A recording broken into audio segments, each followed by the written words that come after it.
কংগ্ৰেছে কাম কৰা মানুহৰ দৰে ব্যৱহাৰ কৰিছে ৰাইজৰ দলক।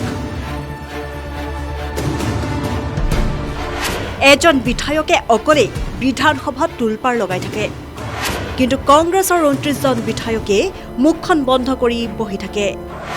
অখিলৰ গৰ্জনত মাত হেৰাই কংগ্ৰেছৰ বিধায়কসকলৰ। তাৰ পিছতো আকৌ আটাইবোৰ আসন অকলে কংগ্ৰেছকেই লাগে। এফালৰ পৰা মিত্ৰতা বিচাৰি থাকি লাভ নাই। কংগ্ৰেছে ইতিমধ্যে ভংগ কৰিছে মিত্ৰতাৰ ধৰ্ম। আঞ্চলিকতাবাদ আৰু ৰাষ্ট্ৰীয়তাবাদৰ মাজত সেয়াই পাৰ্থক্য। ৰাষ্ট্ৰীয় দল কংগ্ৰেছ আৰু জাতীয় দল ৰাইজৰ দলৰ মাজত আছে আকাশ পাতাল পাৰ্থক্য। মিত্ৰতা বিচাৰি বিচাৰি উজুতি খাই ফুৰা অখিলে লাহে লাহে মুখ খুলিছে কংগ্ৰেছ দলৰ বিৰুদ্ধে। কংগ্ৰেছক অকলেই সকলো আসন লাগে বুলি কংগ্ৰেছক অখিলে কৰে কটাক্ষ। ৰাইজৰ দলে প্ৰথমে আসন বিচাৰিছিল 27খন, কিন্তু কংগ্ৰেছে সেয়া মানি নলয়। পৰৱৰ্তী সময়ত 15খনলৈ নামিল ৰাইজৰ দলৰ দাবী, সেয়াও মানি নলয় কংগ্ৰেছে। শেষত ৰাইজৰ দল মান্তি হ'ল 13খনত, কিন্তু তাত আছে ৰাইজৰ দলৰ পচন্দৰ মাত্ৰ 4খন আসনহে। সেয়াও মানি ললে অখিলৰ দলে, কিন্তু ধিং সমষ্টিক লৈ লাগিল পুনৰ অথন্তৰ। ইয়াৰ পিছতে মিত্ৰতাৰ প্ৰসংগ থমকি ৰল তেনেকৈয়ে। অখিলৰ দলখিনি কংগ্ৰেছে কাম কৰা মানুহৰ দৰে ব্যৱহাৰ কৰিছে। আঞ্চলিক দলৰ এজন বিধায়কে বিধানসভাত গৰ্জন কৰি থাকে, কিন্তু কংগ্ৰেছৰ 29 জন বিধায়ক থাকিও মনে মনে বহি থাকে বিধানসভাত।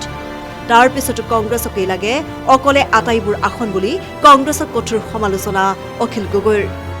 ৰকিবুল হুছেইন আৰু গৌৰৱ গগৈৰ কাৰণে মিত্ৰতা নহল। গোটেই সমষ্টিবিলাকৰ কেণ্ডিডেটবিলাকৰ পৰা পইচা তুলি থৈ দিছে, গতিকে সমষ্টি এৰিব নোৱাৰে। এতিয়া তেওঁলোকৰ যুক্তিটোৰ কাৰণে মিত্ৰতা নহল। মিত্ৰতা কংগ্ৰেছে কৰা নাই, গৌৰৱ গগৈয়ে কৰা নাই।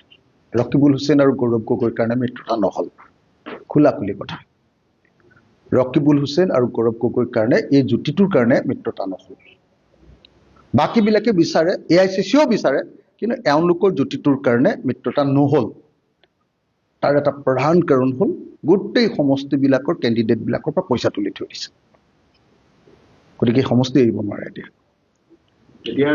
গতিকে মিত্ৰতাটো হোৱা নাই।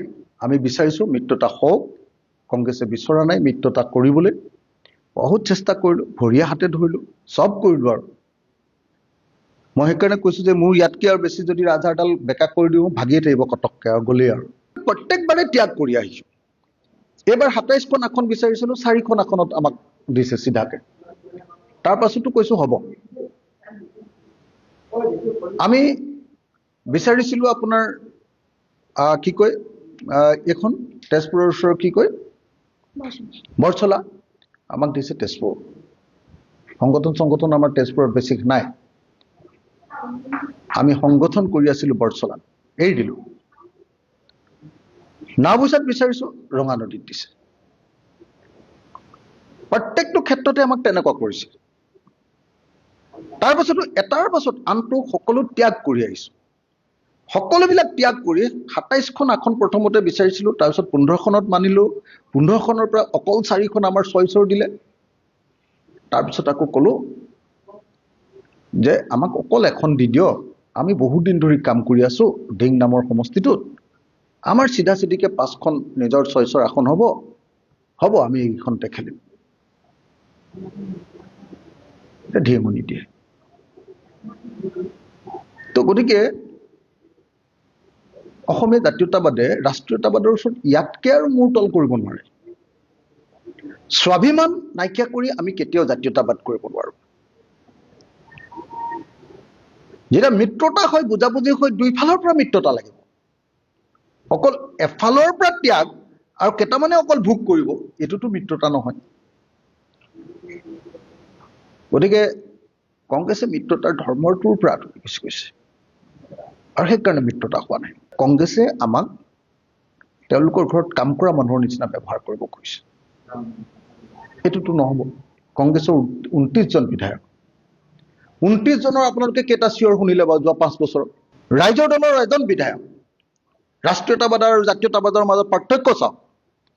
এজন বিধায়কে গোটেই বিধানসভাখন খলকনি তুলি থাকে, আৰু 29 জন বিধায়কে তাত বহি থাকে। বিশেষ প্ৰতিবেদন, নিউজ ডেস্ক ৰিপোৰ্ট।